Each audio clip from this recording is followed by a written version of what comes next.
Nós já estamos gravando. Bom dia novamente. Meu nome é Luiz Maia e essa é a disciplina Princípios de Economia. Hoje é o dia 9 de março. Nós estamos registrando esse vídeo aqui para dar acesso às pessoas que eventualmente não conseguem participar na mesma hora que a gente, ou mesmo para as pessoas que depois querem voltar e rever, tirar alguma dúvida. Então, nós vamos tentar sempre deixar esse material disponível para consulta de todos vocês. Pessoal, eu já fiz a pergunta aqui antes de começar a gravação, mas alguém gostaria de fazer algum comentário, alguma sugestão, registrar alguma preocupação aqui? Eu já comentei com vocês que a nota de vocês da primeira lista já foi atribuída, e eu até imaginava que vocês tivessem acesso pelo Google Classroom, mas aí eu ouvi aqui de algum de vocês que parece que não está aparecendo para vocês. Então eu vou cuidar para que isso aí seja resolvido, tá? E a outra coisa que eu estou também, assim, com uma certa dívida com vocês, é para aqueles de vocês que perderam alguma aula, eu vou e mandaram para mim o e-mail, né, o relatório daquela aula assistida depois da gravação, eu vou confirmar o recebimento dessas mensagens, tá? Vou mandar uma mensagenzinha dizendo, tá certo, recebi aqui, obrigado, tá registrado a sua presença para aquela data, ok? Além dessas duas questões, alguém gostaria de fazer alguma pergunta, algum comentário? Alguma coisa que vocês leram nos jornais? Alguma coisa que está preocupando aí o dia a dia da economia, o que vocês estão sabendo, que gostariam de trocar alguma ideia? A gente sempre pode usar esses minutos iniciais da aula para conversar um pouco sobre o dia a dia, né? As notícias que estão nas manchetes de jornais e como que isso tem a ver com a nossa discussão de economia.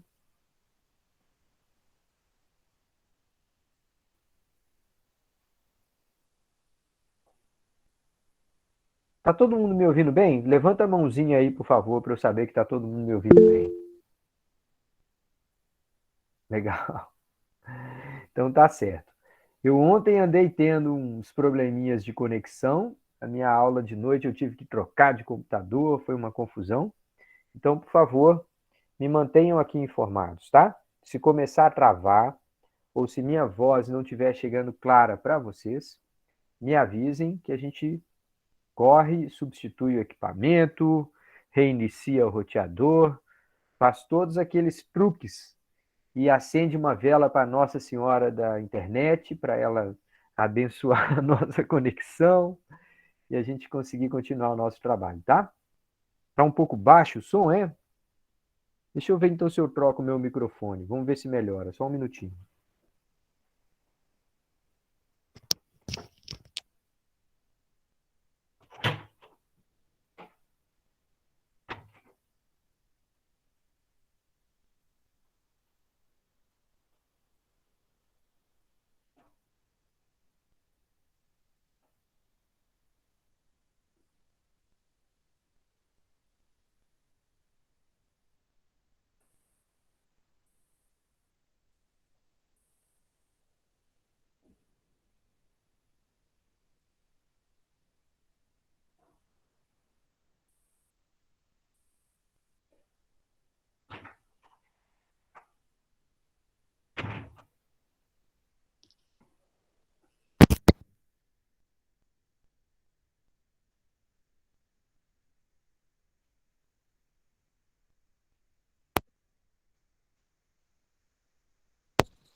Me digam aí, pessoal, melhorou o som? Tá a mesma altura? Para mim tá ok aqui. Tá do mesmo nível de volume ou tá ainda baixo? Melhorou, né, Bárbara? Ok, ótimo. Obrigado, Júlio. Obrigado aí pelo retorno, pessoal. Hoje nós temos um monte de discussão interessante, mas eu queria fazer um rápido comentário, já que vocês não falaram nada sobre as notícias. Vamos falar rapidamente sobre uma coisa, um número importante, tá, gente? Nos últimos dias, o valor do barril de petróleo negociado no mercado internacional alcançou um patamar bem elevado, tá? chegou a superar R$ 130 e, em alguns momentos aí do início da semana, chegou a bater em R$ 140. Depois voltou, passeou por 125. Agora, se eu clicar aqui, ó, por exemplo, no lugar onde eu consigo esses números rapidinho, que é o br.investing.com, vou pôr aqui o endereço para você, se vocês tiverem curiosidade, tá? Não estou ganhando comissão, não faço parte desse portal aí, mas vou colocar aqui o endereço, tá? br.invest.com, tá aqui no chat. Quando eu abro essa aba, logo à direita, assim, tem uma espécie de um quadrinho dizendo índices, commodities, câmbios e ações. Então, se você marcar commodities, vai aparecer o petróleo Brent. E aí vai mostrar lá que hoje ele está em queda de 2,79 nesse momento. Está na casa de $124. Curioso é que tem petróleo Brent e petróleo WTI, tá? Western Texas Index. Então, basicamente, o petróleo ele é cotado em 2 pontos do planeta.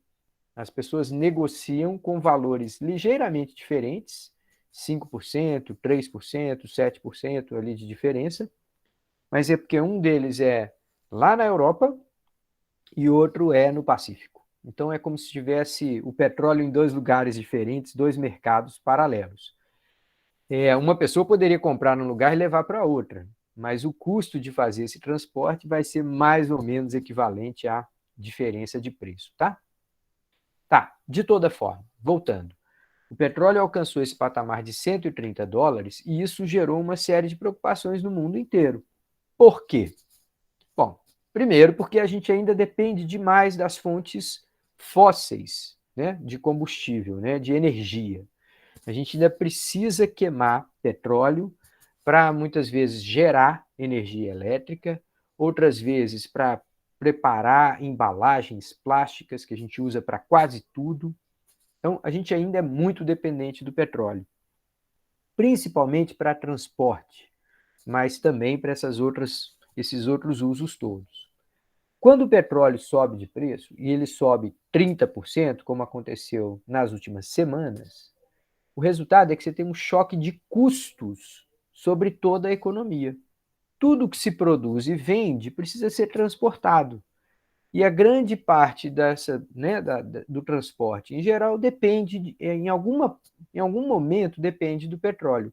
Seja na hora que a gente está transportando mercadorias entre oceanos, né, cruzando oceanos nos grandes navios cargueiros, seja na hora que a gente está distribuindo a mercadoria dentro de uma determinada região, como a região Nordeste.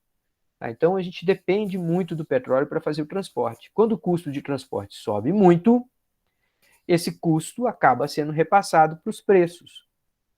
Se não for repassado para os preços, a empresa desaparece a margem de lucro dela, ela quebra, ou então o cara resolve fechar as portas, fala, não vale a pena. Então, diante desse cenário, que o petróleo está subindo tanto de preço, existe uma grande preocupação.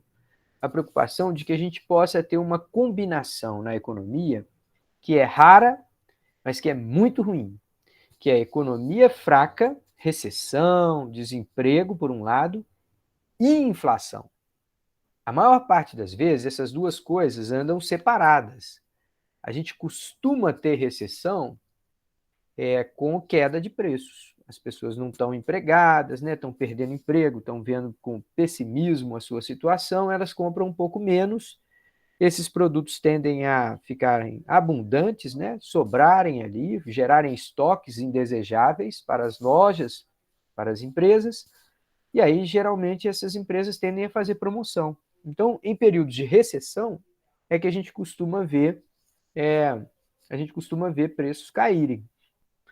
Por outro lado, nos períodos de aceleração, quando a economia está acelerando, está crescendo muito, contratando muito, e às vezes até não dá conta de entregar, a gente começa a ter pressão pela escassez de bens e serviços. Isso vai fazer com que os preços tendam a subir. Então, o normal é a gente encontrar inflação nos períodos que a economia está acelerada demais. Pois quando a gente tem um choque como esse, do petróleo subir muito, a gente corre o risco de ter o pior dos dois mundos. A gente tem recessão com aumento de preços. Lá nos anos 70, a gente dava um nome para isso. O nome disso era estagflação. Era a mistura das duas palavras estagnação, né, a economia parada, com inflação. Então, a economia vai mal em termos de contratações, de empregos, de geração de renda, e ainda assim os preços sobem. Então, isso pode acontecer esse ano? Pode, mas ainda não está contratado não, tá? A gente já tem muita gente pessimista aí falando, acabou o mundo, vai ser péssimo, vai ser tudo ruim. Essas coisas não são assim, não. A gente vai precisar acompanhar o desenrolar dessa guerra lá na Ucrânia. Se ela continuar vendo, se a gente continuar vendo acirramento de tensões, mais pessoas tendo que deixar suas casas, deixar o seu país, mais retaliações ao comércio da Rússia, a gente aí pode sim ter o petróleo subindo até mais, e isso tendo impacto sobre a gasolina, tendo impacto sobre a inflação no Brasil. E aí a gente vai comentar aqui, com o passar desses meses, como é que essa situação vai se desenrolar, tá? Mas até agora a notícia é bem ruim. Por quê? Porque ela sinaliza mais inflação e menos emprego, menos renda, menos giro da economia, tá certo? Então, de fato, está sendo uma situação que a gente vai precisar monitorar. Alguma pergunta sobre essa pequena explicação que eu fiz aqui? Ou comentário?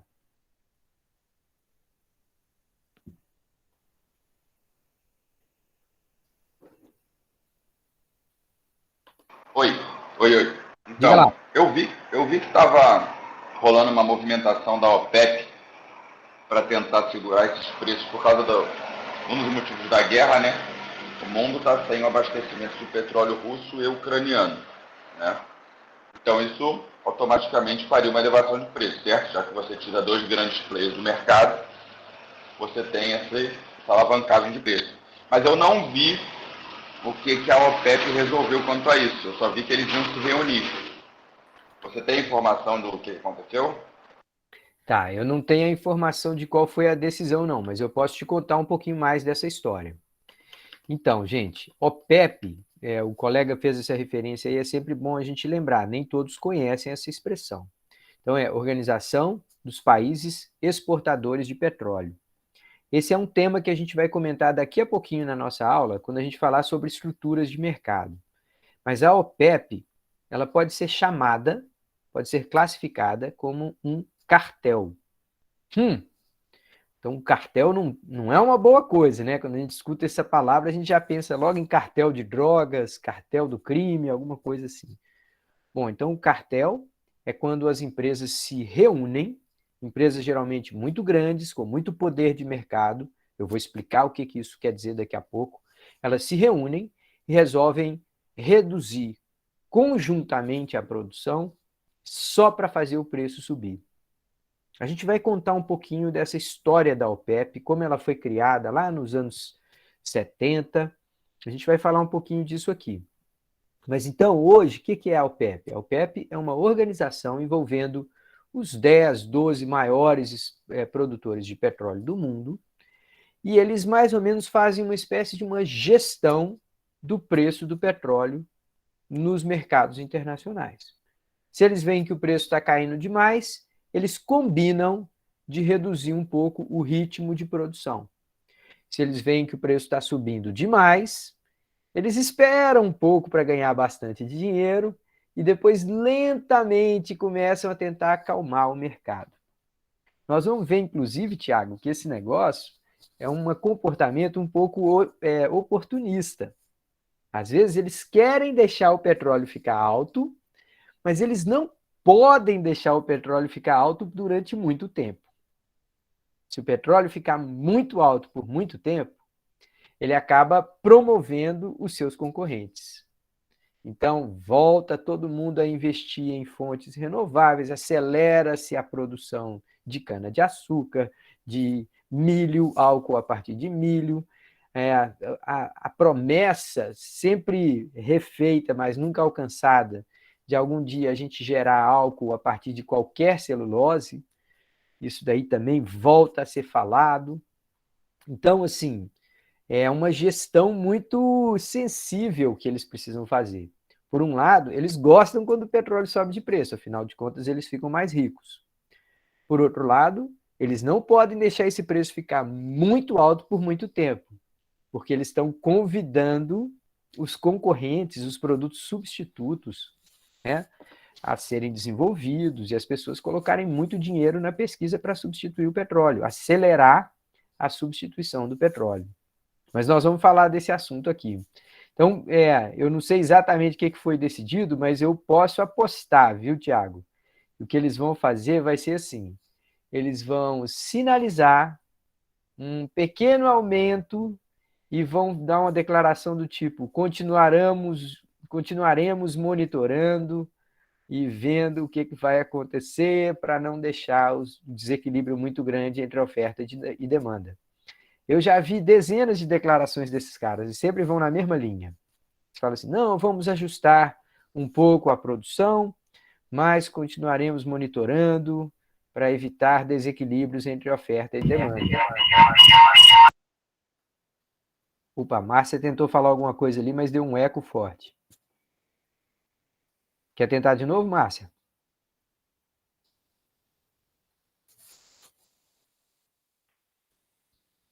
Muito bem, pessoal. Então, feita essa primeira explicação, nós vamos começar a discutir esses pontos, tá? Mercados, a combinação, o jogo entre diferentes concorrentes, como que eles disputam o mercado ou como eles podem eventualmente se agrupar, se rearranjar para tentar, de alguma forma, né, criar uma espécie de um monopólio. Nós vamos falar sobre todos esses termos e tentar colocar essas coisas de uma maneira bem clara para todo mundo. Por favor, confirmem para mim aí, abrindo o microfone, uma ou duas pessoas, confirmem que vocês estão vendo aí Princípios de Economia, o FRPE. Tá dando para ver. Tá dando para ver sim, professor. Tá tranquilo. Ok. Legal. Ótimo, obrigado, pessoal. Então, esse é o segundo conjunto de fichas de aula que eu coloquei lá para vocês, tá, gente? Está disponível lá no nosso Google Classroom. Qualquer um de vocês pode baixar, fazer suas anotações, rabiscar em cima disso, tá? Fiquem à vontade para complementar o que está escrito com as suas ideias. A gente precisa começar com alguns conceitos, algumas definições. Algumas delas vão parecer muito triviais para vocês, tá? Não fiquem com raiva de mim, não. Mas é porque eu preciso começar num ambiente em que está todo mundo no mesmo pé. Tá, então eu vou começar fazendo uma definição que parece ridícula. O que são mercados? Aí você vai lá, peraí, Luiz Maia, come on. Todo mundo sabe o que é mercado. Tá, então vamos ter um cuidado para a gente entender a extensão, a amplitude de um determinado mercado, tá certo? Então, mercados são ambientes de interação entre compradores e vendedores. Detalhe: compradores e vendedores efetivos, que já estão ali fazendo as aquisições, ou potenciais. E esses ambientes têm o objetivo de realizar as transações, de promover as transações de um determinado bem ou serviço.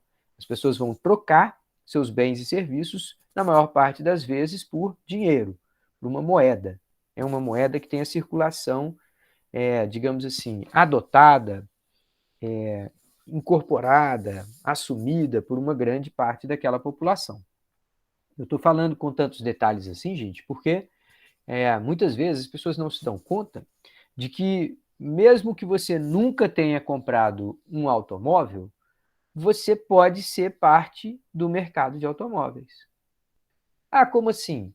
Bom, se você acabou de conseguir seu primeiro emprego e você de alguma forma já está conseguindo ali manter uma vida financeira um pouquinho mais estável, já tem uma poupança no banco e tal, os bancos sabem. É uma questão de tempo até que eles comecem a mandar para você anúncio de financiamento para comprar o seu automóvel. Você pode parcelar a compra do seu automóvel em 72 vezes, 6 anos. Venha conversar conosco, as melhores taxas e tudo mais. Mesmo uma pessoa que nunca comprou aquele produto pode fazer parte do produto como chamado um comprador, parte daquele mercado, como chamado um comprador potencial, alguém que pode vir a ser comprador. Quando a gente amplia a fronteira do mercado para incluir não apenas as pessoas e as unidades, as empresas que já fazem negócio, mas também aquelas que podem vir a fazer negócio, a gente ganha uma perspectiva maior do que é o mercado, tá? Quando alguém faz, só para dar um exemplo disso, tá? Quando uma empresa vai lá e contrata uma campanha publicitária e monta uma estratégia de marketing, né? Vamos dizer que é uma empresa séria, então sabe que não basta simplesmente contratar um anúncio, ela precisa repensar a embalagem, repensar os pontos de venda, negociar com compradores chaves, enfim. Quando uma empresa desenvolve uma estratégia de marketing séria, ela não pensa apenas nas pessoas que já são clientes. Pelo contrário, ela pensa assim, quem que ainda não é cliente, mas é um cliente potencial, tá? Então, aquilo faz parte da prioridade para a expansão dos negócios, tá certo? Tá, tudo bem. Então, a ideia de mercado já está mais ou menos tranquila. Agora, vamos começar a falar sobre tipos de mercado, tá? E nós vamos começar com versões bem, digamos, extremas, tá? Nós vamos falar sobre estruturas de mercado. Então, estrutura, eu estou falando assim, como que ele é formado? Qual é a composição de determinados mercados?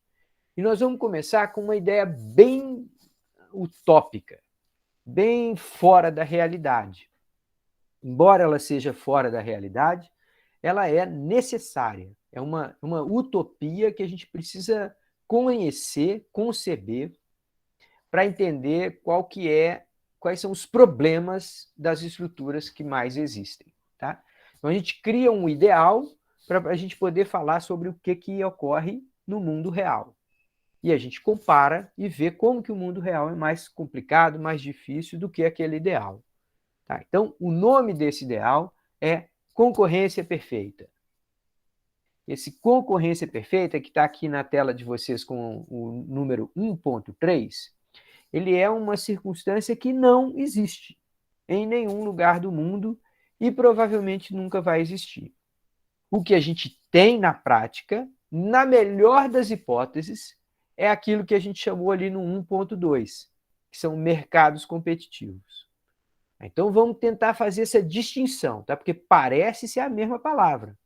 Num dos casos está falando mercados competitivos, no outro está falando mercados em concorrência perfeita.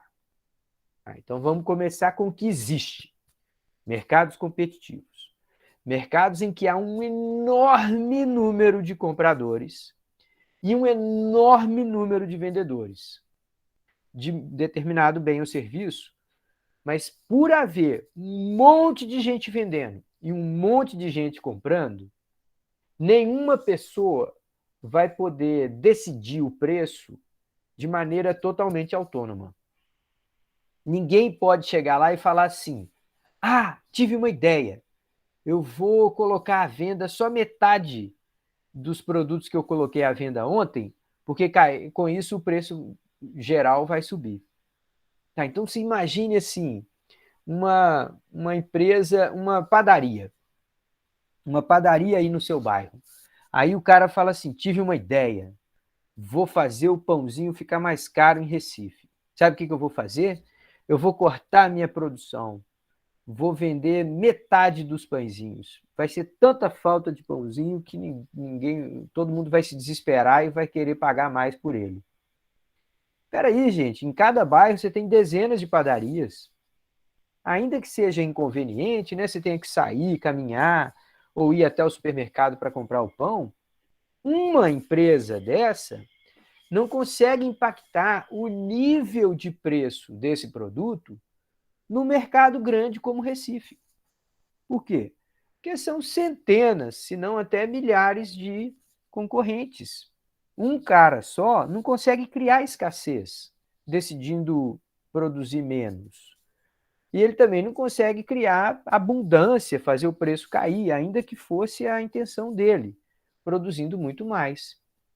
Então, numa circunstância como essa, também o consumidor não pode chegar assim para o padeiro e falar assim, Ahá, tive uma ideia. Em vez de comprar meus 12 pães que eu compro todo dia, hoje eu vou comprar só 5. O padeiro vai ficar tão desesperado que ele vai reduzir o preço para mim. Meu amigo, por dia entram centenas, milhares de pessoas dentro da padaria. Uma pessoa deixar de comprar 12 pães e passar a comprar 6, não vai afetar o preço. Não vai criar escassez ou abundância de modo que aquilo gere movimento de preços. Tá, então, mercados competitivos são assim. Você tem um grande número de concorrentes e você tem um grande número de compradores. De modo que nenhum dos lados tem um poder de barganha grande demais, a ponto de falar assim, vou mudar minhas quantidades e com isso vou afetar preço. Tá, peraí, então se o mercado é competitivo, quem é que decide o preço? Gente, quem decide o preço é o próprio mercado. E aí o mercado, ao contrário do que muito analista e jornalista fala por aí, o mercado não é uma pessoa. O mercado não é um grupo de pessoas que chega lá e fala, haha, vamos fazer isso ou aquilo com o preço do petróleo. O mercado é o resultado da interação de centenas de milhares ou milhões de pessoas. Então, o mercado é, de fato, um mecanismo coletivo de negociação. Muitas vezes a negociação parece enviesada, parece favorecer as empresas em detrimento do consumidor. Isso acontece, eu vou mostrar aqui, tá? Mas nesse caso específico, mercados competitivos, isso não acontece.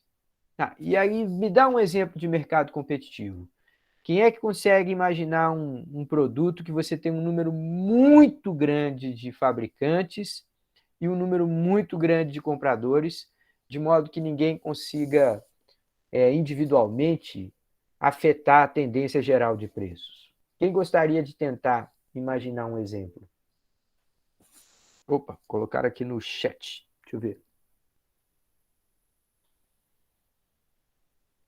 Diga lá, Thiago, pode tentar.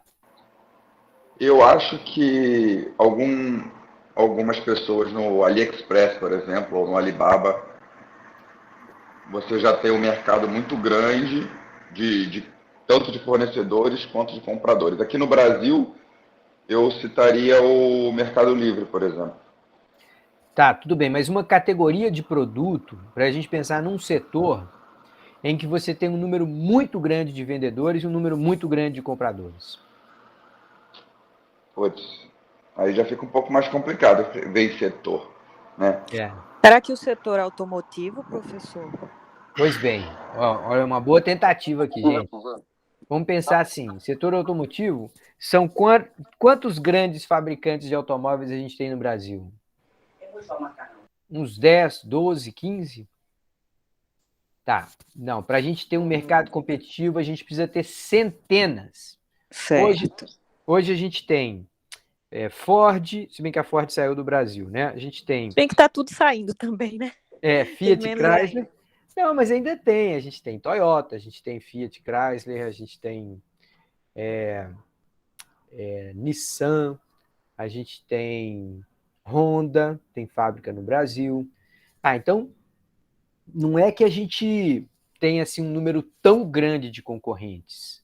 Nesse caso, a gente pode dizer que são, sei lá, talvez 10, 12, 15 fabricantes de automóveis no Brasil. Então, isso não é suficiente para a gente chamar de mercado competitivo. Deixa eu ver aqui, tem mais alguém que tentou. Bebidas. Opa, não, peraí. Márcia tentou aqui, vestuário. Vestuário dá.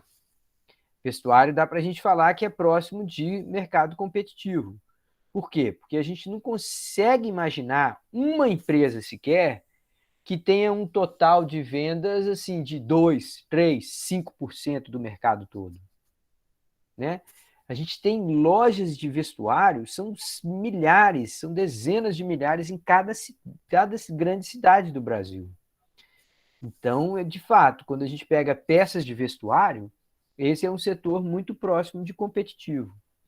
Quer dizer que a gente não vai ter algumas restrições e algumas maneiras das pessoas cobrarem mais? Não, Mas esse é um mercado próximo do competitivo. Aqui e ali alguém pode fazer mau negócio, mas se a pessoa procurar, ela vai pagar um preço bem mais baixo. Teve um outro que tentou aqui, bebidas. Ih, Júlio, nesse caso nós estamos lascados. Bebidas, a gente tem um oligopólio. Eu vou explicar o que é isso, tá? Mas assim, por exemplo, refrigerantes, a gente tem 2, no máximo 3 grandes empresas.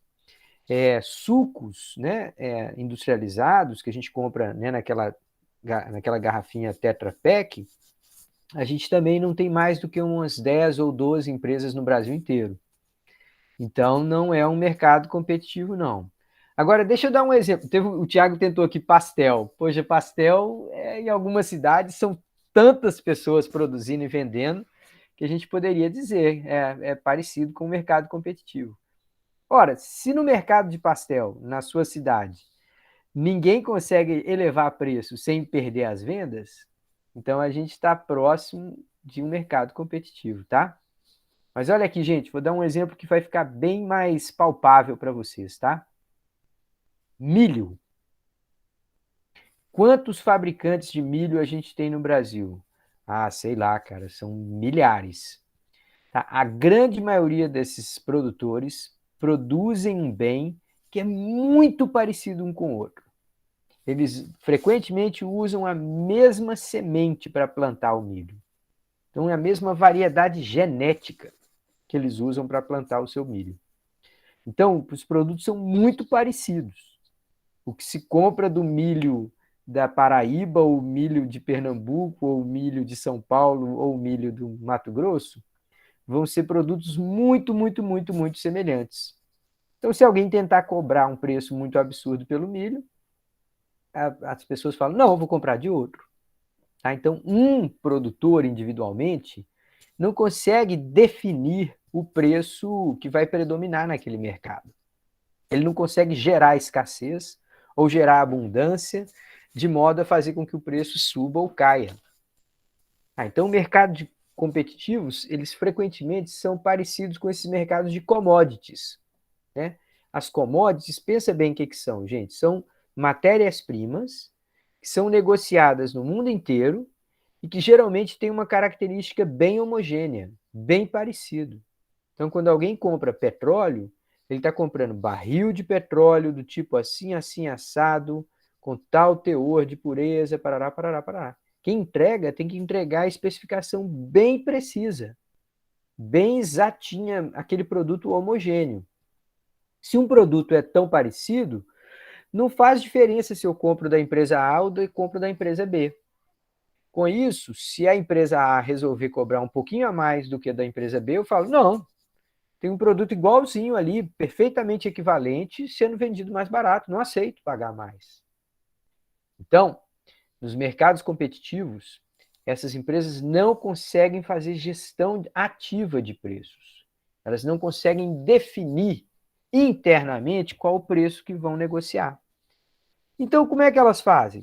Bom, basicamente, elas observam o mercado, observam qual o preço que está sendo praticado, e aí elas tentam se ajustar. Ah, não, a esse preço, para mim, vale a pena produzir tal e tal quantidade.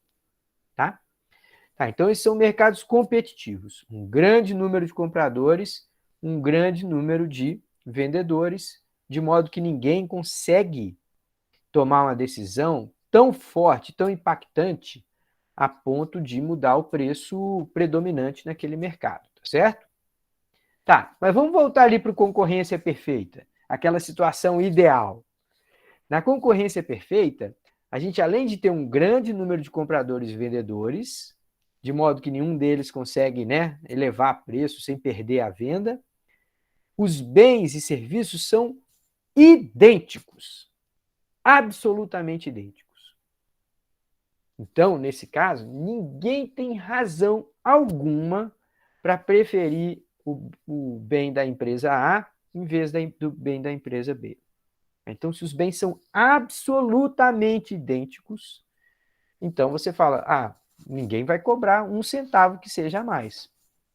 Eu tenho um monte de gente ofertando e os produtos são idênticos. Então, imagine uma situação hipotética assim. Você chega numa parte da cidade, né, numa esquina assim, Aí você vê que naquela rua tem 12 sorveterias. Todas elas vendem o mesmo tipo de sorvete. Vamos dizer que seja sorvete Que Bom, sorvete Sorvani, sei lá, sorveteria do Chiquinho, não sei o nome dos sorvetes. Sorveteria do Zeca, sei lá, mas cada uma daquelas sorveterias vendem o mesmo produto, os mesmos sabores, o mesmo tipo de casquinha ou copinho, idêntico. Todos eles cobram R$ 5 por uma bola de sorvete. Aí chega um cara lá que vai dar uma desperto, fala, já sei, eu vou cobrar R$ 5,50, porque assim eu vou bater o faturamento, vou ter mais lucro, vou ficar bem. O que acontece com esse cara? Ele vende nada. Por quê? Porque tem um monte de sorveteria, uma do lado da outra, todas elas oferecendo produto a R$ 5. Quando o público percebe que um dos caras está tentando vender com um preço fora do preço de mercado, todo mundo passa a boicotar aquela unidade. Fala, o quê? Esse cara está explorando a gente. Em todo canto custa R$ 5, por que eu vou pagar R$ 5,50 aí para esse babaca? Então, na verdade, a gente acaba tendo uma espécie de uma disciplina imposta pelo mercado. Quem tentar cobrar demais, se lasca, vende nada. Vocês já perceberam que uma situação dessa é chamada ideal? Principalmente para o consumidor. O consumidor é que vai ser beneficiado se tiver uma situação dessa de concorrência perfeita, né? Diga lá, Márcia, estou vendo sua mãozinha levantada. Professor, mas ele não pode ter um diferencial competitivo para aumentar esse preço? Pode, mas aí a gente vai sair do mercado em concorrência perfeita. Daqui a pouquinho eu vou falar dessa situação. Quando o cara fala assim, o meu sorvete é o mesmo que o dos outros, mas eu ofereço cobertura de chocolate. E já diferenciou? Se ele tiver alguma coisa que ele consegue, né, ser superior, mostrar-se superior, aí ele consegue cobrar um pouquinho mais. Mas aí já muda o nome do jogo. Por enquanto, a gente está falando no jogo mais básico que tem. É o produto muito parecido, se for o caso de mercado competitivo, ou um produto idêntico, se for nesse caso hipotético, né, utópico, de concorrência perfeita. Gente, eu estou sendo bem honesto com vocês aqui, viu, gente? Olha só, escutem bem. Concorrência perfeita não existe. Mercados competitivos são cada vez mais raros, tá? Então, o que nós vamos falar, na maior parte das vezes, é sobre a concorrência imperfeita. É o que mais tem por aí, é a grande maioria dos mercados que a gente se depara.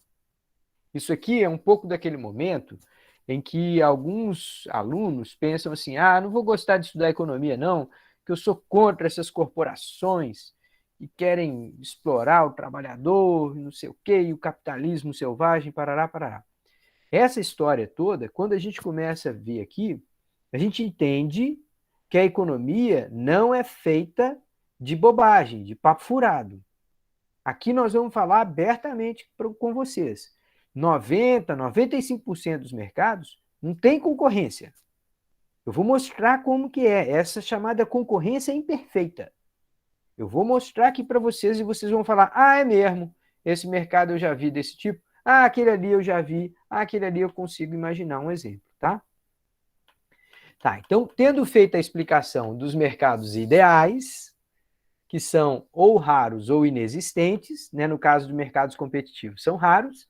No caso de mercados de concorrência perfeita, é uma utopia, é um negócio que não existe. Agora, vamos falar do que existe. O que existe, nós vamos começar com o pior deles. O pior deles é o monopólio. O monopólio acontece quando uma única empresa ou organização é quem oferece aquele bem ou serviço. Com isso, se você quiser, você vai ter que pagar o preço que ele está querendo. Então, não quer dizer que ele pode colocar o preço no infinito, não. Porque senão ninguém compra. Se ninguém tiver dinheiro para pagar, não tem. Mas quer dizer que ele vai aumentar o preço ao máximo para que o lucro dele seja o máximo possível. Então, ele vai, de fato, explorar as pessoas. Como ele é o monopolista, Ele vai fazer isso de uma maneira muito simples. Ele fala assim, o preço é tal, compra quem quiser. Aí você fala assim, ah, não, achei um absurdo essa maneira de colocar e tal. Ele fala, não, tudo bem, vou mudar minha conversa. Fala assim, ó, só tem essa quantidade. Vocês façam um leilão aí, vê quem consegue comprar. Então, de alguma forma, o monopolista é alguém que toma a decisão deliberada de produzir pouco para fazer o preço explodir. E como ele é o único a oferecer aquele produto, todo mundo paga. Ou pelo menos todo mundo que realmente precisa daquele bem acaba pagando. Então, o monopolista, gente, o monopólio é uma situação altamente indesejada. Existem alguns poucos casos que a gente decide autorizar o monopólio. E eu já vou dar logo um exemplo aqui para vocês. Quantas empresas que oferecem energia elétrica residencial no estado de Pernambuco? Só uma. A única empresa autorizada a fazer distribuição de energia elétrica é a CELP, que agora se chama Neoenergia. Nenhuma outra empresa está autorizada a fazer distribuição de energia elétrica. Você pode instalar um painel solar aí na sua casa e usar para uso próprio. Você pode instalar uma usina solar na sua fábrica e usar para uso próprio, mas você não pode sair vendendo. A única empresa autorizada a distribuir energia elétrica residencial no estado de Pernambuco é a Neoenergia. Como é que eu sei isso? Gente, porque foi uma concessão do estado. O estado de Pernambuco assinou uma lei dizendo que, ó, tá aqui, só vai poder vender a Neoenergia. Deixa eu dar uma olhadinha aqui no chat e Tainara levantou a mão, mas só para dar uma olhadinha aqui no chat. Nunca tinha visto uma. O mais próximo que vi foi o mercado de passeio em Ilha Grande, porque os preços eram tabelados. E por mais que houvesse negociação, o desconto era mínimo. Ah, tá. E você está considerando isso um mercado monopólio, né? Para você ir para Ilha Grande, você tem que ou ir na barca. Mas aqui, eu já fui para Ilha Grande e eu fui de barquinho, daquelas traineiras. Foi uma aventura, quase morri. Mas, de fato, ali não tem concorrência, né? Ali é praticamente um monopólio. Ou um cartel, se você quiser pensar que todo mundo combina preço. Aí o Thiago ainda colocou que se fosse um desconto grande, dava briga e até quebrava o barco do cara. Ah, pois é, tá vendo? Quando a gente tem esse tipo de pressão para ninguém fugir do preço praticado, o nome disso é cartel, tá, Thiago? Nós vamos falar disso. É quando a gente tem essa combinação e muitas vezes o cartel é com base em ameaça. A mesma coisa, em alguma medida, acontece com postos de gasolina. Nós vamos chegar lá nesse ponto, tá? Daqui a pouquinho. Diga lá, Tainara. Estou vendo sua mãozinha levantada. Ô, professor, nesse negócio de monopólio, a gente pode entrar também na parte de eletroeletrônicos, como celulares, que são Samsung, Motorola, LG, e só que nas outras partes do mundo tem outras as mais, Redmi, a Blue, e nananã, e por aí vai. E eletro dentro de casa mesmo, Electrolux, Consul, que tem outras marcas, que é igualitária, só que aqui não vende. Uhum. Tá, ótima pergunta, Tainara. A gente vai ver que esses exemplos que você deu aí estão mais próximos daquilo que a gente chama de oligopólio, tá? A gente, por enquanto, está falando de uma circunstância muito específica. É assim, só tem uma empresa. Então, no caso de celular, a gente sabe que, sei lá, talvez 60%, 70% dos celulares sejam ou Samsung ou Apple, né? Talvez aqui um ou outro ali Motorola, chega umas 3 ou 4 grandes assim, e depois um monte de marcas menores. A gente vai falar daqui a pouquinho que esse tipo de mercado que você citou aí, a gente dá o nome de oligopólio. Mas eu vou chegar lá.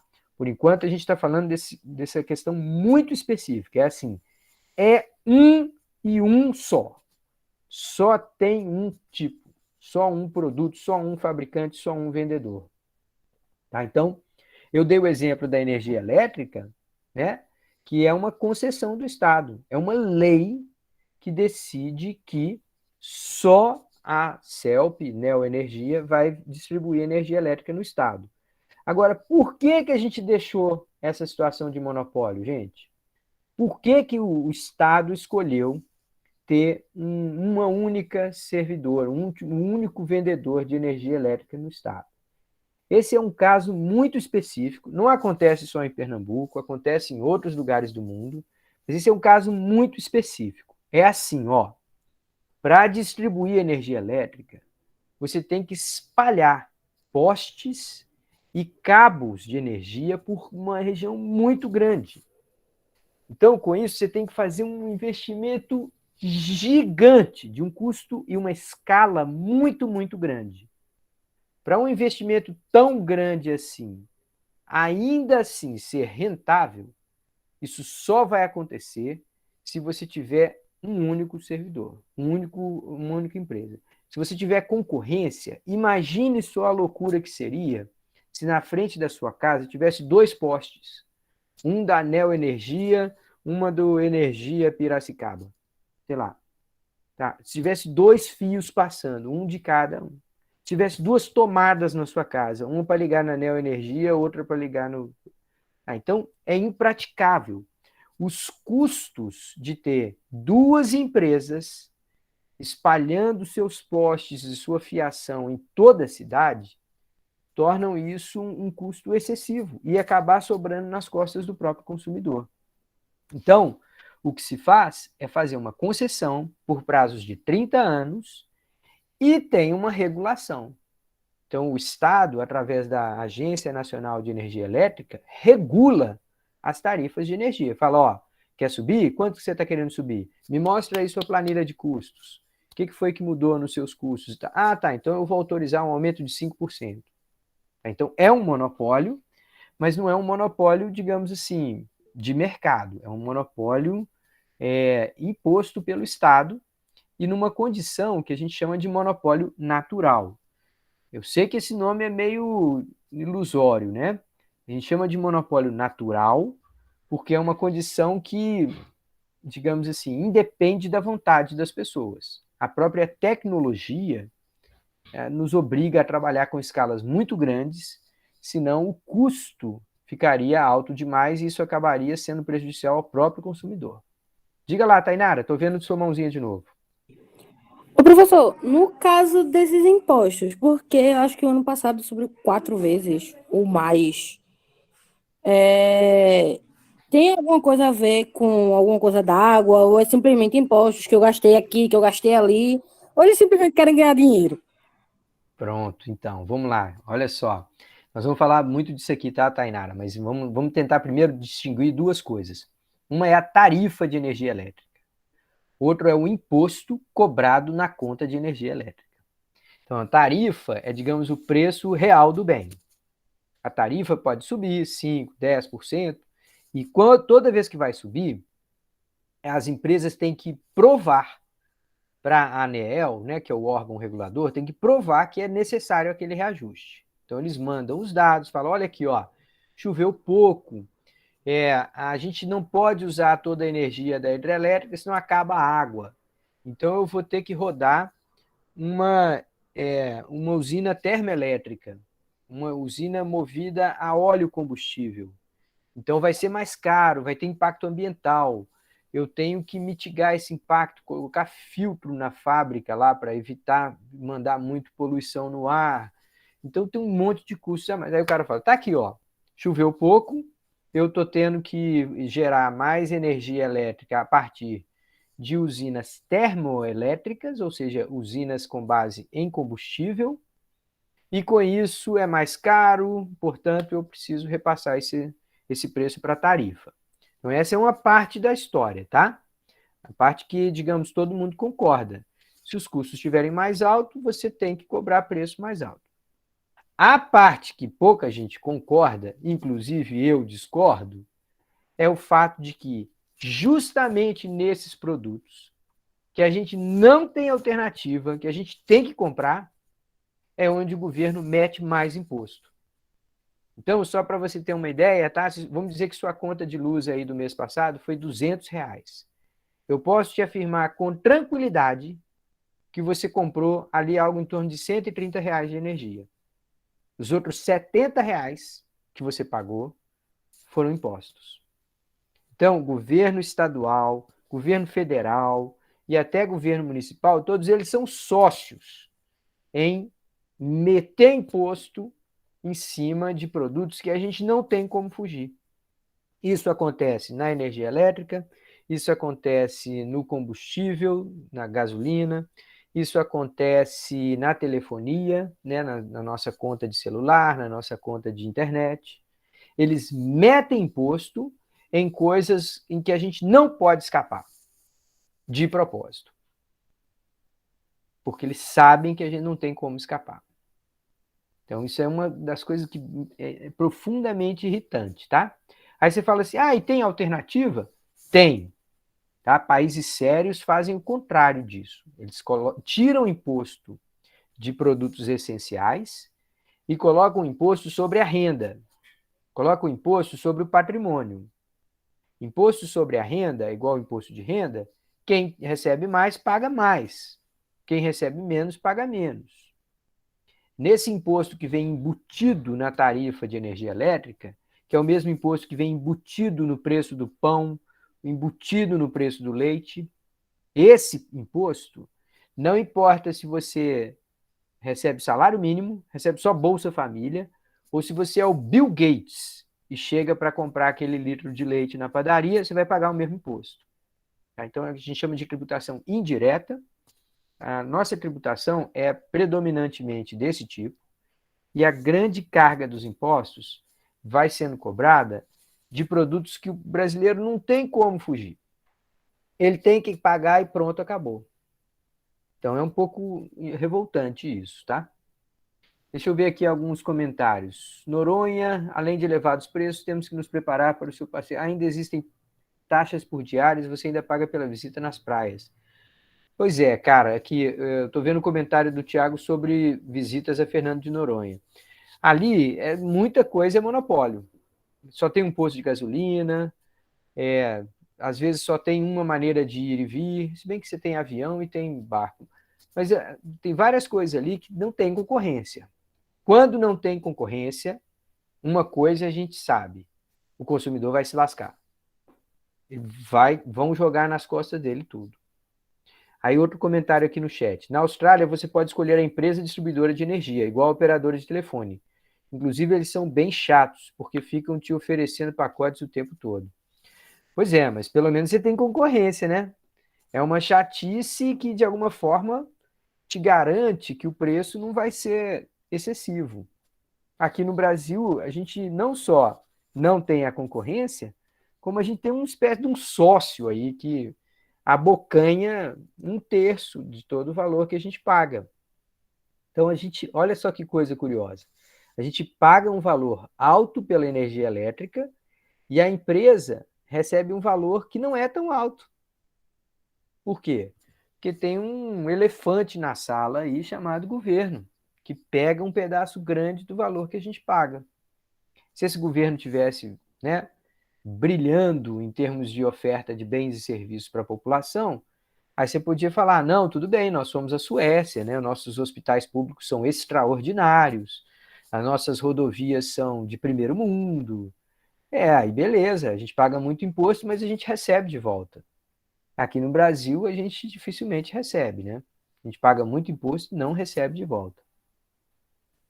Pessoal, a gente está usando aqui, em várias dessas explicações, um termo que eu preciso ser mais cuidadoso, de escrever aqui. Então, olha aí, por favor, na ficha de aula, está dizendo assim, poder de mercado.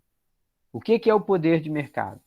É a capacidade que uma empresa pode ter de elevar os preços de seus bens sem, com isso, perder a participação nas vendas totais. Então, se uma empresa consegue subir o preço e o consumidor ainda está disposto a pagar, então essa empresa tem poder de mercado. Não quer dizer que o poder de mercado é máximo, né? Que você pode cobrar o preço infinito. Quanto custa esse sabão? Custa 10 milhões de reais.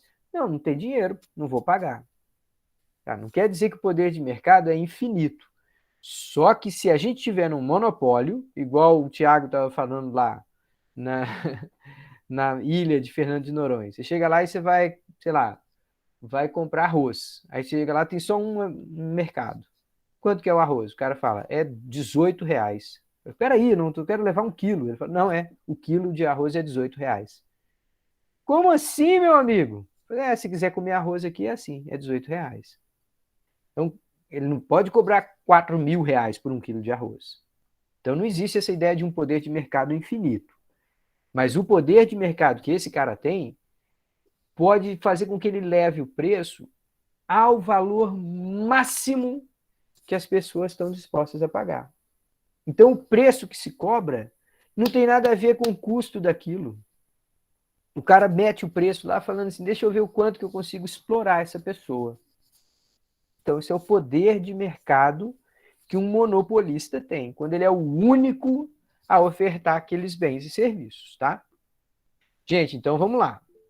Se, por um lado, mercados competitivos são raros, monopólios também são raros. Tá? São raros, não é todos os mercados. A maior parte do que a gente vai ver é o que está no meio dos dois. A gente tem, de um extremo, mercados competitivos, que tem tanta gente concorrendo para comprar e para vender, que ninguém consegue gerir preços ativamente. Do outro lado, um monopólio. Vamos pensar um leque de opções. No extremo aqui do leque, a gente tem os mercados competitivos. Quase nunca acontece. Do outro extremo do leque, a gente tem o monopólio, que é o mínimo de concorrência que dá para ter. Também não acontece tanto assim. São alguns exemplos aqui e ali. O que a gente vai encontrar na realidade é o que está no meio desse leque. São as opções intermediárias que a gente vai discutir daqui a pouquinho. Mas eu acho que alguém levantou a mão aí, não sei se foi acidental. Gostaria de fazer pergunta, Tainara, Márcia? Diga lá, Márcia. Oi, professor. Pode falar, mas está com 2 microfones. Diga lá. Agora. Não. Ixi. Quer postar? Escreve a mensagem aqui no chat que eu respondo.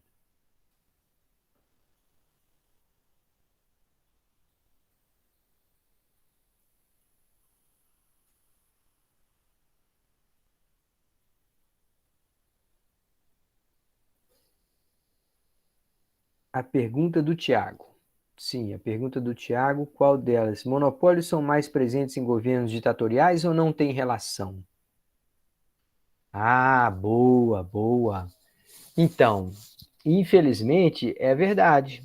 Ditaduras estão mais propícias a fazer acordo ou com um fabricante específico ou com um conjunto de 2 ou 3 fabricantes. E aí você não tem concorrência. É verdade. Boa parte da nossa tradição no Brasil de não promover a concorrência vem do período de ditadura. De ditaduras, né? Que a gente teve mais de uma. A gente teve a ditadura lá do Vargas, teve a ditadura dos militares. Tá? Uma boa parte da nossa tradição, entre aspas, em não promover a concorrência, decorre do nosso histórico de ter pouca democracia, da nossa democracia ser frágil, ser recente. Por outro lado, democracias mais representativas, mais sólidas, como é o caso dos Estados Unidos e dos países da Europa em geral, ali a concorrência é defendida a unhas e dentes.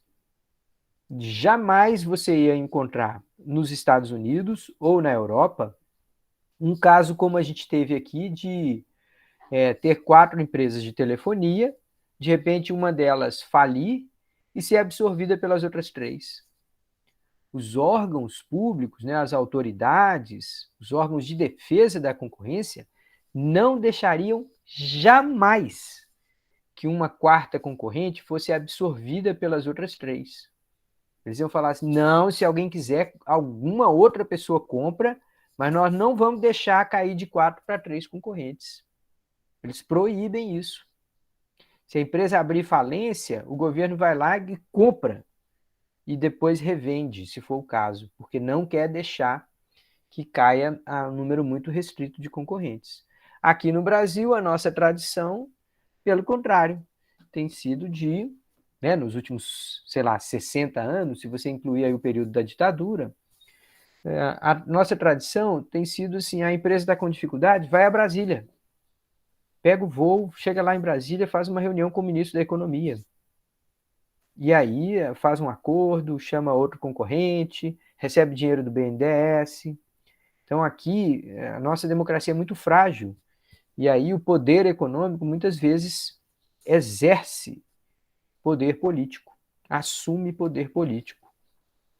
E a gente viu isso, inclusive nas crises aí de denúncia de Lava Jato e tal, né? Grandes empreiteiras não tinham concorrência entre elas, elas combinavam preço, sabiam quem que ia ganhar a licitação, e tudo combinado com o ministro da Economia, com o presidente da República, com todo mundo sabendo. Então, é verdade, quanto mais frágil a democracia, maior a tendência que a gente tem a monopólios e, de maneira em geral, a limitações no ambiente de concorrência. Pessoal, eu não gosto de ficar parecendo que eu estou, sabe, assim, exagerando na minha admiração por este ou aquele país, ou este ou aquela pensamento, não. Eu sou um economista, como economista a gente tem que ser crítico. A gente tem que ver o lado positivo e negativo de cada ideologia, de cada teoria e de cada ideia, tá? Mas uma das coisas mais extraordinárias na história dos Estados Unidos é a história da defesa da concorrência. Os caras começaram a perseguir os grandes barões da indústria, do transporte e do petróleo lá nos Estados Unidos em 1889. Então eles têm 150 anos quase, não, 130 anos de tradição em não deixar monopolista se dar bem, não deixar oligopólio se dar bem em cima das pessoas, monitorar, vigiar, mandar separar o CNPJ em dois, dividir a empresa. Os caras têm tradição de 130 anos em defesa da concorrência. O que eles não fazem quando a empresa americana está fora do país, né? Quando a empresa americana está aqui no Brasil, pode fazer todo tipo de safadeza contra o consumidor.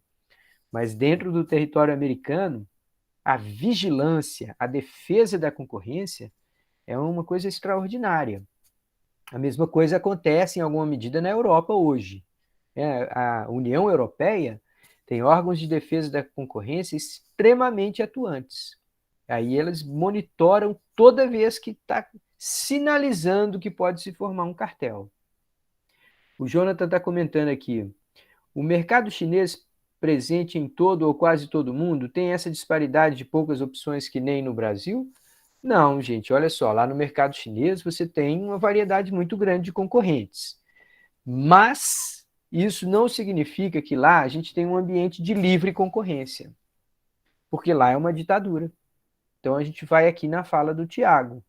Quando tem uma ditadura, o presidente do Partido Comunista lá, o Xi Jinping, pode chamar uma empresa e falar assim, olha, eu quero que você reduza a sua produção em 30% no próximo semestre. Como assim?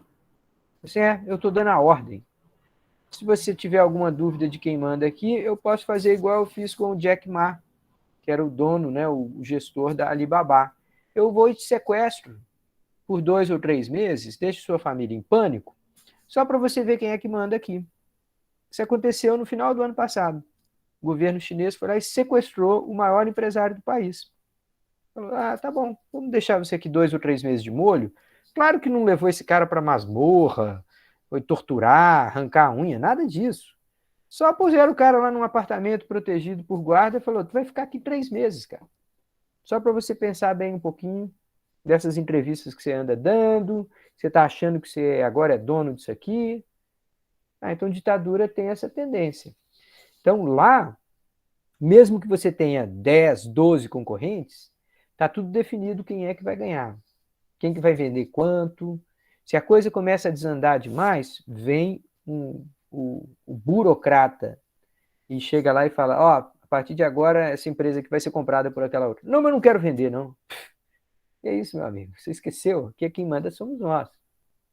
Então, na ausência de democracia, na ausência de direito econômico, impera essa decisão política de quem que vai vencer a concorrência.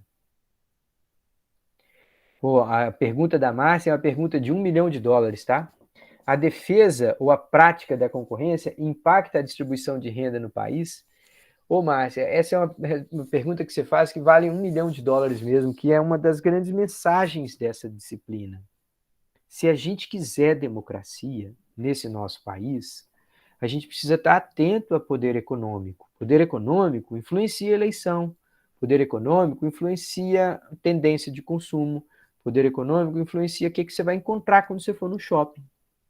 Então, se a gente não fizer a defesa econômica, se a gente não garantir o direito do consumidor, o que a gente tem é o consumidor, o cidadão sendo explorado. Tem uma relação direta entre a robustez dos mecanismos de defesa da concorrência e o padrão de vida da população. Não quer dizer que se eu fizer uma mega defesa da concorrência, eu vou eliminar os problemas de concentração de renda, tá? Mas o que eu vou eliminar, provavelmente, é a pobreza. Eu posso ter, igual o país como os Estados Unidos, eu tenho lá uma população desse tamaninho aqui que é pobre, eu tenho um monte de gente que vive bem e tem umas pouquíssimas pessoas que detêm, sei lá, 40% da riqueza de todo o país. Então, a concentração de renda nos Estados Unidos é gigante, mas a defesa da concorrência lá é muito forte.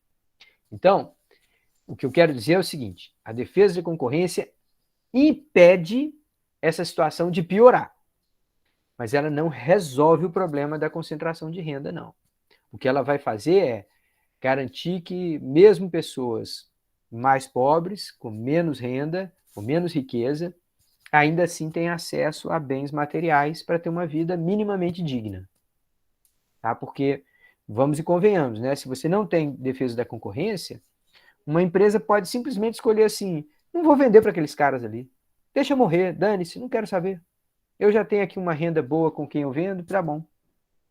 Então, a gente precisa de defesa da concorrência, mas isso não vai resolver todo o problema da tendência moderna à concentração de renda, tá certo? Muito bom, pessoal. Tá, então, só voltando aqui para o nosso slide, tem uma perguntinha dizendo assim, uma perguntinha cretina. Entendido esse conceito de poder de mercado, ou seja, a habilidade ou a capacidade que uma empresa tem de subir preços sem, com isso, perder todas as vendas? Entendido esse conceito, aí a pergunta é assim, qual que é o poder de mercado de uma firma em concorrência perfeita? Aí você fala assim, espera aí, não, essa é uma perguntinha cretina mesmo, porque numa concorrência perfeita, ninguém consegue mudar preço. Então, o poder de mercado é, na verdade, zero. Então, para uma perguntinha cretina, vem uma respostinha irritada. Nada, zero, hasta la vista, baby. Não tem nada, não tem nenhum poder de mercado. Na concorrência perfeita, nessa situação utópica, que não existe, os bens e serviços são idênticos a um monte de vendedores, portanto, nenhum deles consegue cobrar um centavo a mais. O nome que a gente dá para essas empresas em concorrência perfeita são empresas tomadoras de preço, ou seja, elas vão ao mercado, tomam o preço que está sendo praticado lá, adotam aquele preço para vender. Ninguém tem poder de gerir preço. O poder de mercado delas é zero. Tá? Bom, mas se a gente gosta dessas perguntinhas cretinas, vamos mais uma. Estou vendo que a firma em concorrência perfeita não pode elevar o preço, porque senão venderia nada. Mas e, tipo assim, baixar o preço para tentar roubar o cliente do concorrente? E aí vem mais uma respostinha irritada. Não dá. Em concorrência perfeita, na verdade, o que se observa é que toda tentativa de baixar o preço já foi usada por todo mundo. Então, as empresas já estão vendendo naquele custo, naquele preço que é assim, tá aqui, ó, praticamente só para pagar os meus custos. Tem uma margenzinha de lucro aqui, mas a margem de todo mundo é igual, é a mínima possível, sem o qual ninguém entra nesse negócio. Então, em concorrência perfeita, o preço já foi achatado o máximo que dava. Por isso, gente, que a gente fala tanto dessa situação como ideal. Ela seria ideal por quê? Porque os bens e serviços seriam levados à venda pelo preço mais baixo possível. O consumidor ia pagar o mais barato possível. Isso daí é utopia. Isso não existe na prática. Se um economista fala que existe, que vai fazer, que o mercado vai resolver tudo, ele está fazendo esse tipo de besteira. Ele está falando pelos cotovelos, está falando, aqui, ó, o mercado resolve tudo. Não resolve. Não existe concorrência perfeita. O que existe é o que a gente está discutindo agora, monopólio. E tem os outros dois mercados aqui, os outros dois tipos de estrutura que eu vou completar agora, tá? Dois outros tipos de concorrência imperfeita. Uma delas é a que a gente chama de oligopólio. A gente está falando deles aqui o tempo todo. A gente falou mercado de telefonia, são só 3 empresas hoje. É um número bem reduzido de empresas e cada uma delas detém, assim, 20, 30, às vezes até 50% de todas as vendas. Quando a gente tem essas mega empresas dominando a maior parte das vendas, mesmo que a gente tenha um monte de pequenininha, mas se a gente tem essas 2, 3, 5, 8 grandes empresas, cada uma delas com 15% das vendas totais, 20% das vendas totais, se isso acontecer, a gente chama isso de oligopólio. Tá, então, bastante atenção aqui, pessoal. Olha bem para mim aqui. Oligopólio não quer dizer que só tem 3, 4, 5 empresas. Eu posso ter um oligopólio com 10 mil empresas. Mas para ter oligopólio, eu preciso que um número reduzido de empresas, tipo 5, 6, 8 ou 10, cada uma delas tenha fatias consideráveis da venda total. Se eu tenho um mercado em que tem 3 empresas, cada uma delas com 20% da venda total, 3 vezes 20 dá 60. E os outros 40% das vendas são realizadas por 30 milhões de empresas, eu ainda chamo isso de oligopólio. Tá? Então, oligopólio é quando tem esses gigantes com parcelas muito grandes da venda, porque, nesse caso, existe uma chance muito grande de esses gigantes definirem a tendência de preços. E todas as outras empresas, mais ou menos, terem que seguir. Tá, então, esse é o caso que a gente tem, por exemplo, no mercado igual a refrigerantes. O número de empresas que produzem e vendem refrigerantes no Brasil, na verdade, está lá na casa das dezenas ou centenas. Só que todo supermercado que você encontrar, todo ponto de venda que você entrar, você vai encontrar os produtos da Coca-Cola, os produtos da Ambev e aqui e ali uma marca ou outra regional que ainda não foram compradas por uma dessas duas. Tá, então, nesses mercados, a concorrência é limitada por essas gigantes. O que vai tentar manter essas gigantes, assim, digamos, bem comportadas, é se existe uma chance de entrar um outro gigante. Se você tiver um mercado em que esses gigantes, digamos, Coca-Cola e Ambev, se esses caras estão lá colocando os preços num patamar alto demais, vamos dizer que eles coloquem agora que um litrão de refrigerante custa R$30. Se eles fizerem isso, é até uma questão de tempo até chegar uma nova empresa americana e falar, pronto, agora eu vou botar aí Coca-Cola no Brasil, um tipo de cola no Brasil, sendo vendida a 20. Então, se o mercado é contestável, ou seja, se ele é disputável por algum novo entrante, que queira vir e se tornar um dos gigantes, aí esses dois gigantes têm que tomar cuidado.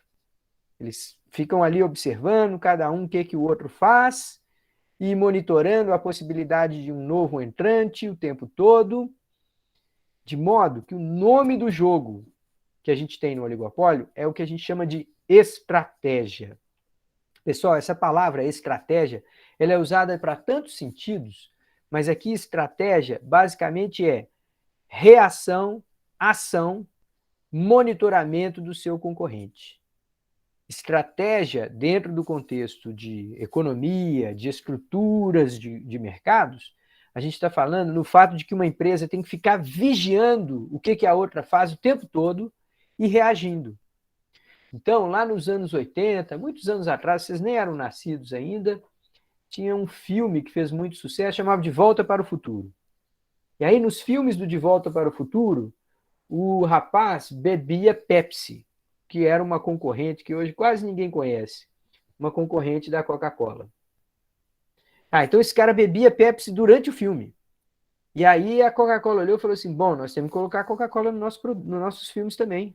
Vamos começar a botar. Aí daí a pouco aparece lá um cara lutando espada, dá um intervalo para tomar uma Coca-Cola. Então, se uma delas resolve anunciar num determinado canal, a outra corre e vai também. A Coca-Cola lançou serviço de streaming de música, a Pepsi correu, lançou também. Hoje em dia ninguém nem usa mais desses dois. Usa mais Spotify, Deezer, outras coisas. Mas qualquer movimento que uma das gigantes faça, a outra reage rapidamente para não perder território.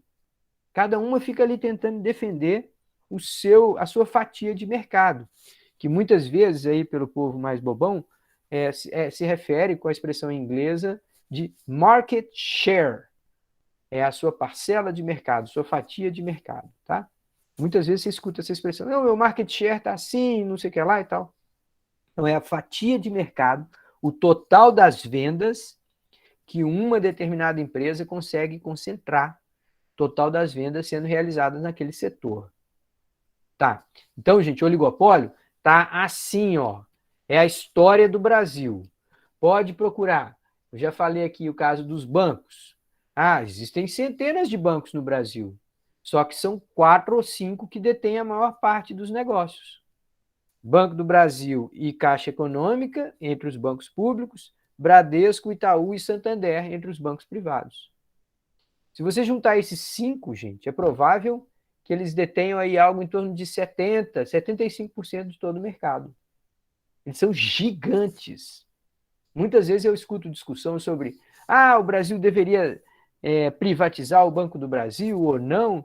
Eu falo, rapaz, se é privado ou se não vai fazer muita diferença não. O que nós tínhamos que fazer era dividir o Banco do Brasil.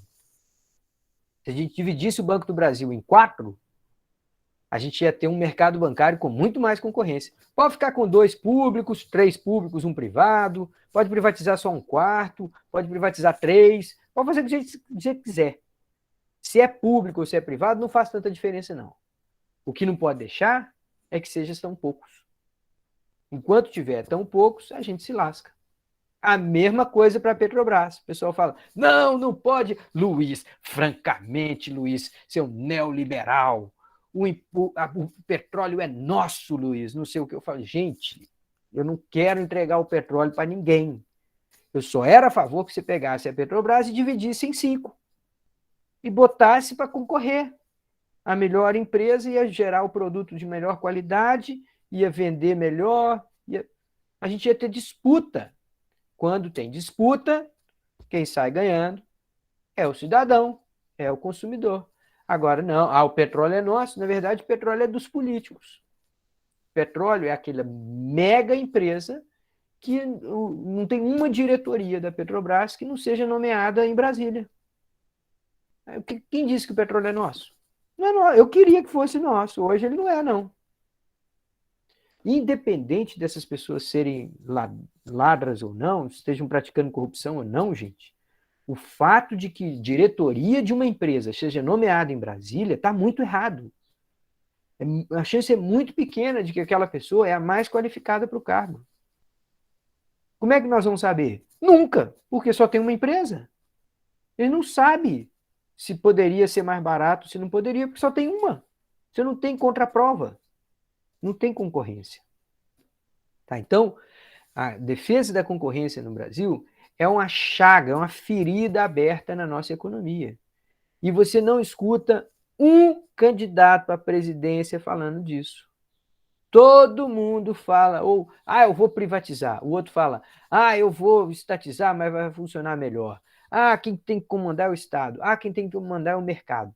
Todo mundo fica discutindo essa bobagem, se tem que ser privado ou estatal, quando as pessoas deveriam estar discutindo se vai ter concorrência ou não, porque hoje não tem. Se tiver concorrência, se é estatal, se é privado, eu tô pouco me lixando. Tá todo mundo pagando imposto e o preço é o mais baixo que pode ser, se tiver concorrência. Se não tiver concorrência, o oposto acontece. A gente está todo mundo pagando os preços mais caros. Faz sentido, pessoal, isso que eu acabei de falar? Vocês ficaram caladinhos aí? Deixa eu ver. Sim, faz sentido, professor. Faz Legal. sentido. Então, talvez eu às vezes me expresse um pouco duro, tá, gente? Mas é porque, assim, a discussão sobre privatização é importante. O que pode ser público, o que pode ser privado. Antigamente, no Brasil, a gente tinha fábrica de aço estatal. Todas as siderúrgicas eram estatais, as maiores. Não fazia o menor sentido. Vendeu para iniciativa privada? Alguém pode falar, vendeu a preço de banana. Beleza, então vai lá e estuda, vamos investigar, vamos tentar ver se houve roubo na privatização e tal. Mas que a ideia do Estado ficar produzindo aço não faz o menor sentido. Por que tem que ser um burocrata que vai decidir como que vai ser o aço, para quem que vai vender e tal? Não faz o menor sentido. As empresas fazem melhor isso.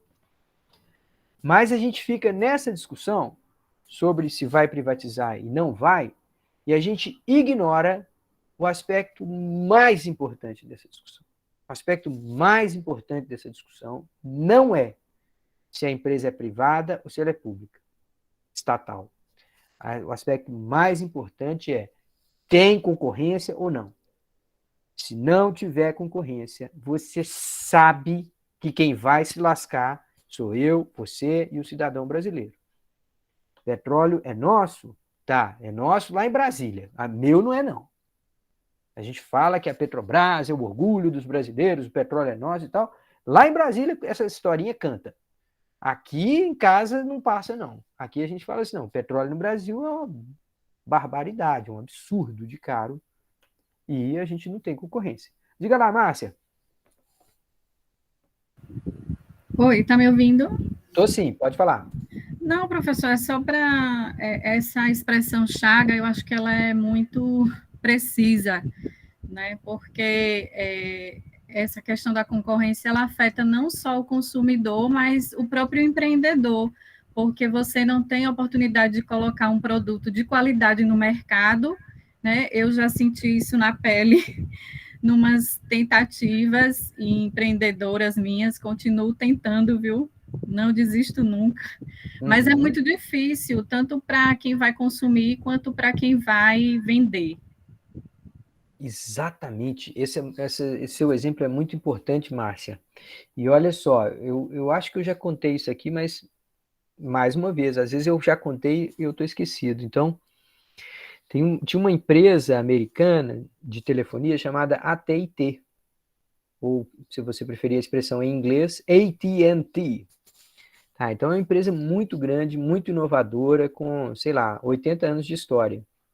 Essa empresa, lá nos primórdios, ela era muito inovadora, criava produtos novos e fazia venda casada. Falava assim, se você quiser comprar A, você tem que levar A e B. Aí vinha o órgão de defesa da concorrência e falava assim, isso é uma prática desleal de concorrência prevista em lei. Você está punida, você vai ter que separar o CNPJ. Vai ter que ser duas empresas, uma gerando produto A e a outra gerando produto B. Quando isso acontecia, essas duas outras empresas continuavam sendo muito inovadoras, tentando buscar coisas novas. Quando elas faziam isso, vinha o órgão de defesa da concorrência e falava assim, mais uma vez te peguei de novo. Você está tentando fazer venda casada. vai ter que separar o CNPJ, vai ter que vender o produto B separado do produto C. Isso foi acontecendo, tá? Da empresa original até hoje, a gente tem uma árvore genealógica de empresas, dos quais a gente tem hoje um total de 36 empresas. 36 empresas tiveram sua origem nessa mesma. Várias dessas divisões, não todas, mas várias dessas divisões aconteceram por imposição do órgão de defesa da concorrência. Agora você para e olha para trás e fala assim, se lá no início, quando a empresa começou a fazer venda casada, se ninguém tivesse falado nada, você acha que essa empresa ia continuar buscando inovação? Ia continuar buscando coisa nova? Se ela está sentada numa mina de ouro? Ela não tinha por que concorrer, ela não tinha por que inovar. Ela falaria, beleza, estou bem aqui onde eu estou. Vou só explorar esse bando de otário aqui, que todo mundo tem que pagar mesmo. Tá, isso acontece hoje, por exemplo, com PC e sistema operacional. Foi uma briga gigante. Windows colocando seu navegador Internet Explorer como padrão dentro dos computadores e associando ao uso de computador pessoal. Então, começava a vender PC, computador pessoal, os computadores, as fábricas de computadores já tinham acordo com a Microsoft para a máquina já sair da fábrica com o software Windows e com o navegador Internet Explorer.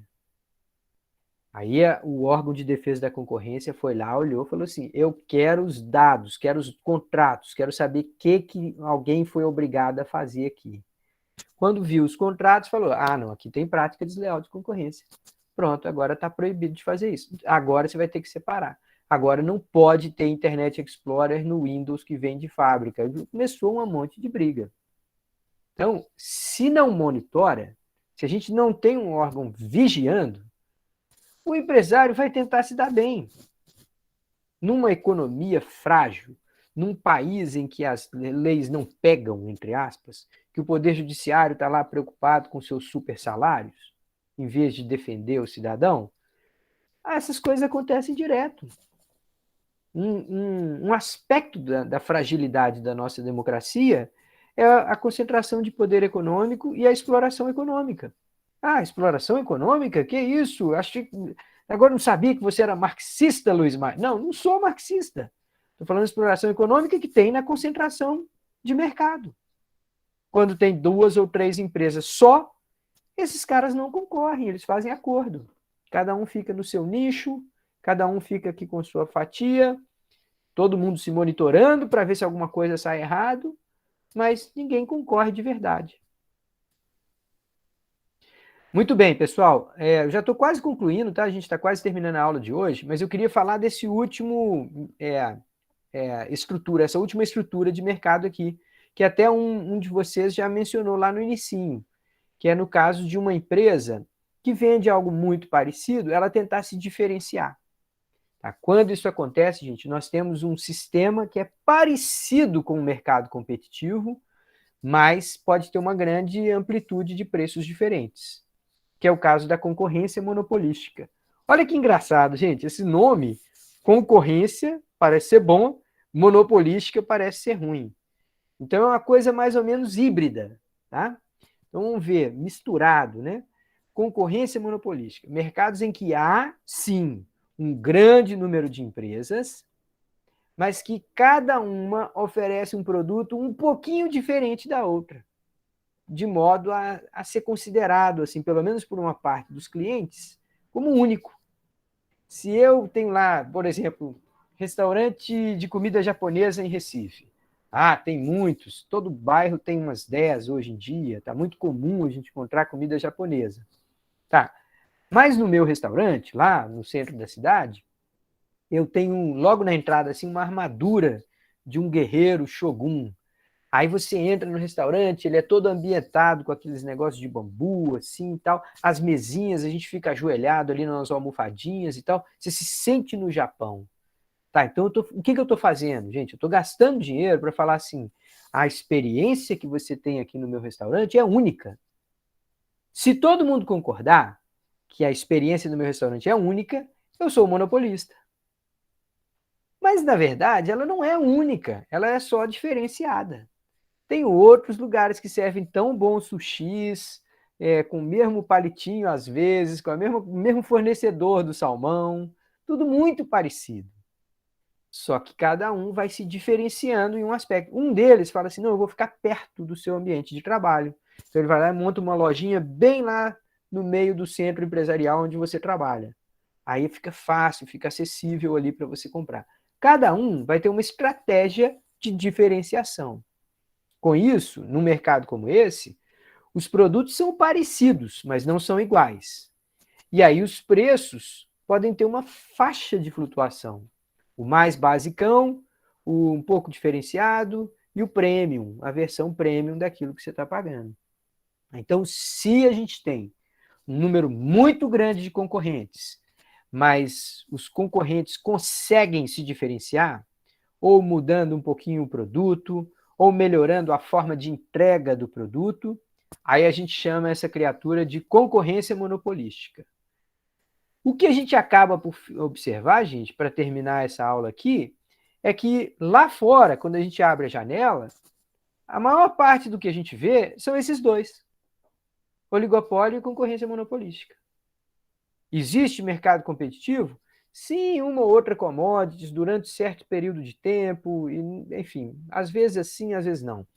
Existe monopólio? Ah, existe, mas são poucos. Geralmente são concessões do Estado e tal. São muito raros os casos de monopólio privado, né? De uma empresa simplesmente ser a melhor e ter ganhado a concorrência de todas. É muito raro isso acontecer. Tem um caso curioso no Brasil, que é o mercado de compressores para geladeiras. A máquina que faz a geladeira resfriar chama-se compressor. No Brasil tem um único fabricante de compressor de geladeira. Se você comprar no Brasil uma geladeira Brastemp, uma geladeira Prosdóximo, uma geladeira Consul, uma geladeira, qual marca que for, Bosch, qualquer marca que for a geladeira, o compressor daquela geladeira vem da mesma empresa, se chama Embraco, e é um braço de uma multinacional chamada Westinghouse, White Westinghouse, alguma coisa assim, WW, alguma coisa assim. Então, nesse caso, a empresa é tão boa que ela exporta para 180 países, ela dominou completamente o mercado. Não tem ninguém que conseguiu concorrer com ela, foi todo mundo morrendo, ela ficou como única. Mas isso é raro, tá? A maior parte dos mercados que a gente vê lá fora são uma dessas duas coisas aqui, ó: oligopólio e concorrência monopolística.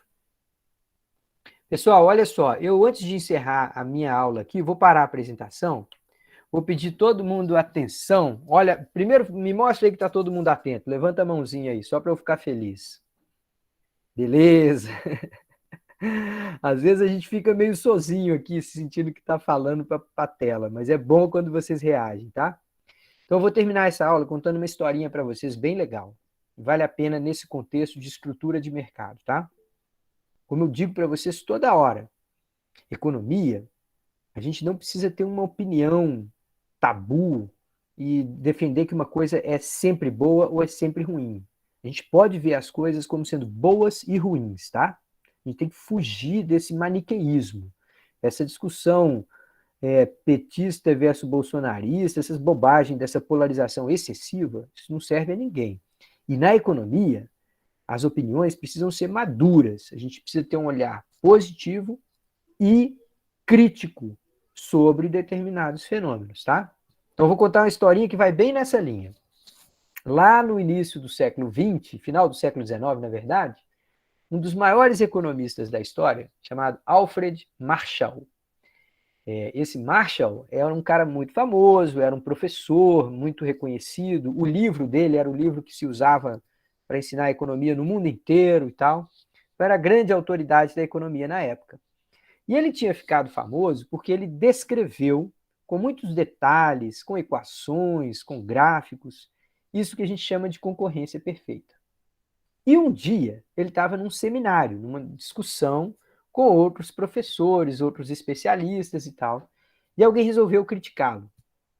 E alguém o provocou e falou assim: Ô, Marshall, você fala só de concorrência, mercados competitivos, concorrência perfeita. Só que você tem que acordar para Jesus, meu filho. Abre a sua janela aí, olha lá para fora. O que você vê no mundo, o tempo todo, são oligopólios e concorrências monopolísticas. E monopólios. Você não vê mercado concorrência perfeita, você não vê mercados competitivos, são as exceções.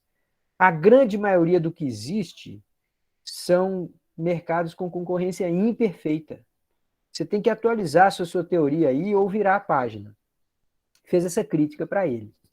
Só que o velhinho era um pouquinho mais sabido do que isso. E aí ele deu a seguinte resposta que eu vou contar para vocês, tá? Gente, isso é fato verídico, tá relatado em livro e tudo mais. Ele virou e falou assim, eu entendo que se eu abrir a janela e olhar, eu vou encontrar exatamente o que você disse. Eu vou encontrar oligopólio e vou encontrar monopólios, concorrência monopolística e tal. Agora, deixa eu sugerir para você assim, em vez de olhar pela janela, olha para uma floresta. Aí a turma já começou a ficar assim, eita, o que esse cara vai trazer? Disse, não, vamos usar uma floresta como analogia, tá? Pensa nas árvores dessa floresta como sendo empresas. Elas estão disputando, né? De um lado, elas estão disputando os insumos, né? As raízes dessas árvores estão lá, né, enfiadas na terra, puxando água, nutrientes, sais, minerais e tudo mais. Então elas estão concorrendo lá no solo. Mas elas também estão concorrendo lá em cima. É como se elas estivessem concorrendo no mercado de trabalho, de insumos aqui, de matérias-primas embaixo, nas raízes, e lá em cima, na copa das árvores, né, as folhas, a que consegue maior iluminação, elas estão concorrendo no mercado. Então, dá para você usar uma empresa como sendo uma analogia, uma árvore como sendo analogia de empresas, tá? Por que eu estou escolhendo uma floresta? Porque você pode olhar para uma floresta e ver o que acontece. Como é que acontece lá? Aí os caras falam, justamente, o que você vai ver lá é que de tempos em tempos, assim, andando pela floresta, você vê essas mega árvores, que elas dominam aquela região ali, aquela micro-região delas. Aí ele falou assim, não, peraí. Não é isso que você vê, não. Você vê essas árvores grandonas, mas quando tem essas árvores grandonas, em volta delas, tem um monte de pequenininhas. Algumas até ficam nos galhos dela. Algumas são parasitas dela. Mas tem um monte de pequenas árvores aí de outros tipos que conseguem conviver com essa árvore grandona. Você não tem um ambiente morto em volta de uma árvore grande. Você tem um ambiente de pequenas concorrentes ali se adaptando e tentando sobreviver, mesmo na sombra dessa árvore grandona, né? Aí o cara falou assim, pois bem, Marshall, mas o que você está dizendo aí confirma o que a gente disse. Não tem concorrência perfeita. Tem sempre esse domínio. Aí ele vira e fala assim, não, mas você vai ver assim se você olhar para essa floresta por um dia. Gostaria de convidar você para olhar para essa floresta por 100 mil anos. Como é? Não, se você olhar para essa floresta por um período muito longo de tempo, você vai ver que todos esses indivíduos morrem. É praticamente uma lei da natureza. Todo mundo morre. E cada vez que uma grande árvore dessa dominadora morre, o que se estabelece ali é uma disputa para ver quem vai ser o novo dominador. Mas o domínio é passageiro. O que permanece é a concorrência. Pronto, tudo bem. Você pode concordar ou não concordar com essa explicação do Marshall. Mas diga aqui para mim, para o seu professor, esse cara é inteligente. Pense no argumento bem montado que ele fez. Ele entrou na discussão que os caras estavam propondo, aceitou as premissas do cara que estava criticando, e ele falou assim, se você olhar por prazos longos, o que é permanente é a concorrência, ainda que ela seja interrompida por prazos de domínio temporário. Então, um oligopólio, um monopólio, passam. Cada vez que eles passam, se restabelece um regime de concorrência até que alguém consiga um predomínio temporário. Mas a concorrência precisa ser pensada como sendo esse fenômeno de longo prazo. Fenômeno que você precisa ter a saúde do ecossistema para você observar. Tá, o Tiago gostou da comparação. Tem um livro que fala exatamente sobre isso, A Vida Secreta das Árvores. Opa, beleza. Boa dica, Tiago. Vou dar uma lida. Tem um outro também, já devolvendo a dica, já que você me deu esse presente aí, tem um outro, Tiago, que chama O Valor do Amanhã. Eu acho que é O Valor do Amanhã. É do Eduardo Gianetti da Fonseca. É um cara que fala sobre economia, decisões financeiras no mundo natural. Então, por exemplo, ele discute assim, por que existe mortalidade? E aí ele acaba argumentando, mostrando um argumento que a gente tem mortalidade para que haja recombinação das espécies, para que haja uma depuração, evolução, e que, portanto, a gente acelere o aperfeiçoamento genético das espécies e tal. Aí ele fala, como é que funciona estratégias de acasalamento de pássaros e tal. Aí vai falar, por que o homem é mais colorido do que o pássaro, no pássaro masculino é mais colorido do que a fêmea e tal. Então ele vai discutindo questões que são princípios de economia dentro do mundo natural. É bem legal também. Diga lá, Thiago. Então, esse segundo livro que eu recomendei aí se chama Scale, e ele vai mostrando como a vida vai se comportando de maneira muito parecida, só que em escalas diferentes. Então mostra como uma sociedade se comporta e mostra como, por exemplo, o sistema do organismo humano se comporta e como eles são parecidos. Como uma baleia age e como um camundongo age e as semelhanças de um para o outro, entendeu? É muito bom. Esse livro Scale é muito, muito, muito legal. Assim, você vai vendo, tipo, várias possibilidades e como tudo faz sentido, né? Massa. Eu já vou procurar aqui no Google A Vida Secreta das Árvores e esse Scale também. Perguntas, comentários, reclamações, pessoal? Quem gostaria de completar? Ou questionar, ou perguntar, ou reclamar? Então, gente, nosso próximo encontro vai ser na sexta-feira. Daqui até lá eu já vou ver se consigo preparar a nossa próxima lista de exercícios e vou dar resposta para vocês sobre a nota da primeira lista, tá ok? Eu vou interromper a gravação agora, agradecendo a todos que estiveram aqui com a gente nesta manhã e lembrando que eu vou estar sempre aqui por mais uns minutinhos, se alguém quiser conversar.